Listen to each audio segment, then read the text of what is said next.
কি রে, কি? তুই যদি আমার বাথরুম পরিষ্কার করে দেস তাইলে এই 1,000 টাকা তোর।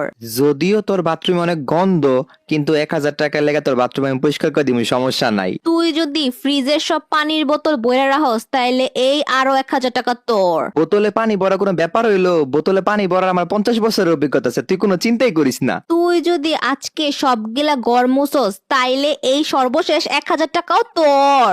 যদিও ঘর মোছার আমার কোনো অভিজ্ঞতা নাই, কিন্তু আরো 1,000 টাকার লেগে আমি একটা ব্যবস্থা করলে তুই কোনো চিন্তা করিস না। তাইলে ডিল কনফার্ম, কিন্তু সব কাম ঠিক মতো করে রাখিস। আরে তুই কোনো প্যারা লইস না, যা কাজকা ভালো ইনকাম করলাম। বলো এই মিম, রোহানের জন্মদিন উপলক্ষে তো নানি যে রোহান রে 3,000 টাকা দিছিল, সেই টাকা দিছস রে? হ, ওর টাকা তো আমি ওর সকালেই দিয়ে দিছি। তার মানে আমার টাকা আমারে দিল আর মাঝখানতে ফ্রিতে সব কাজ করাই নিল। কি আর বলবো গাইস, জন্মদিন উপলক্ষে প্লিজ তোমরা চ্যানেলটা সাবস্ক্রাইব করে ফেলো।